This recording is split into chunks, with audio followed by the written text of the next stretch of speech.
Yet another bizarre encounter. After seeing extraterrestrials and a UFO, this artist is delivering a message from space. And he made drawings of his experience. After seeing a UFO or an extraterrestrial ET, would you share your experience with others? Odds are that tons of people out there have had encounters with ETs, but were too scared to come forward. There is a huge stigma surrounding UFO and ET phenomena, which is largely due to mainstream media in Hollywood. It's no secret that U.S. government has been discussing UFOs for quite some time. Leaked FBI documents, emails from various campaigns and black budget secret space programs, and even quotes from former U.S. presidents have confirmed that, and even the Vatican has addressed extraterrestrial intelligence, yet many people will simply brush off the subject as if it's a joke. Well, that's not the case for Spanish artist Robert Limos, and these are all his drawings. After seeing a UFO and ETs face to face, he was inspired to share his experiences through his art. By painting what he saw, he hopes to desensitize people to ETs so that hopefully, if and when they finally return, people won't be scared of their appearances. That's what he explains. And Robert Limnos experiences meeting the ETs. While on vacation in Brazil, Robert went for a walk on his own. Bringing a pencil and some paper, he set out to adventure through the dunes. He found a place to sit and soon realized he was directly in front of a UFO. And here are some of his illustrations depicting the experience. He explains, a window opened with two figures looking at me. And this is a spaceship that he saw. They had a regal bearing, he said, with long necks, deformed skulls, and black eyes. The woman was wearing a small tiara on her head. Robert believes that the extraterrestrial who visited him chose to contact him because of his painting and sculpting skills. He feels that they were aware of his artistic abilities and that they knew he could accurately portray their appearances. I mean, to me, they look really ugly, frightening anyway. Now, despite their diverse physical characteristics, Robert felt as though they were not trying to harm him, but rather help him. Robert explains they are like older brothers who want to help us, not harm us.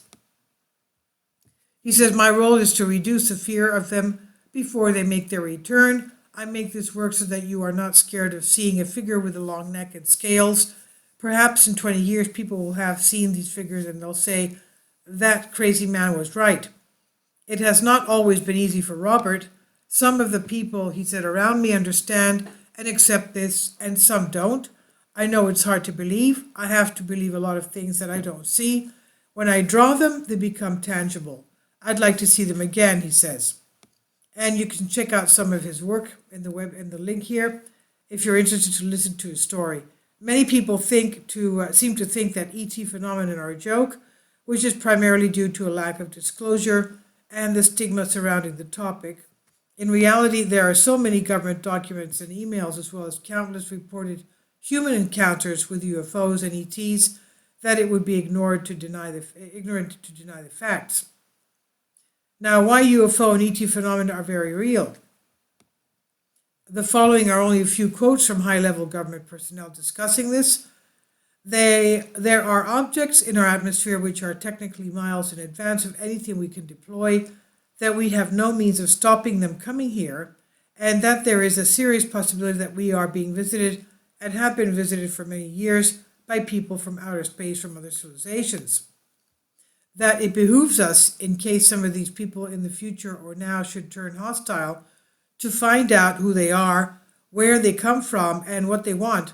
This should be the subject of rigorous scientific investigation and not the subject of rubbishing by tabloid newspaper. This is what Lord Admiral Hill Norton, former Chief of Defence Staff, 5-star Admiral of Royal Navy, Chairman of the NATO Military Committee, said. There is abundant evidence that we are being contacted, that civilizations have been visiting us for a very long time, that their appearance is bizarre from any kind of traditional materialistic Western point of view, that these visitors use the technologies of consciousness, they use toroids, they use co-rotating magnetic disks for their propulsion systems. That seems to be a common denominator of the UFO phenomenon. This is what Dr. Brian O'Leary, former NASA astronaut and Princeton physics professor, said. Dr. Edgar Mitchell, sixth man to walk on the moon, said, "Yes, there have been crashed craft and bodies recovered. We are not alone in the universe. They have been coming here for a long time," he said. "In my opinion, I think they were worried that it would panic the public if they knew that someone had vehicles in this kind of performance, so that they started telling lies about it. And then I think they had to cover another lie, tell another lie to cover the first lie. Now they don't know how to get out of it. Now it's going to be so embarrassing to admit that these administrations have told a lot of untruths, and that there are a number of extraterrestrial vehicles out there cruising around." This is what Gordon Cooper, former NASA astronaut, aeronautical engineer, test pilot, one of the 7 original astronauts in Project Mercury, the first manned space project program of the United States, said. There have been numerous large-scale UFO sightings, like when 60 school children saw UFO and ETs in Zimbabwe, or when 1 million people witnessed a large UFO hovering over Los Angeles.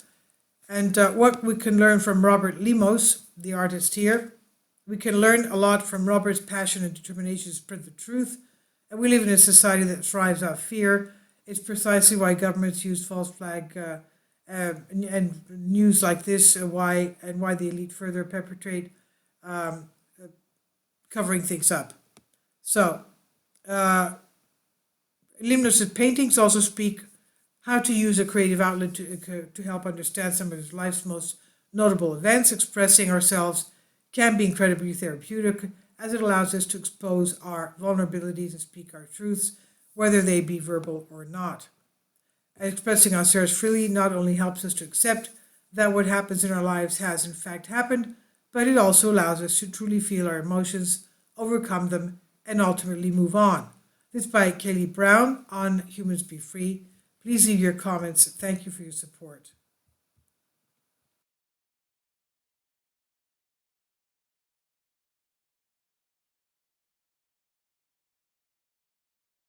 Kindly support my Patreon account. The daily posts are 5 videos daily, and they are totally different from what I have on my YouTube channel.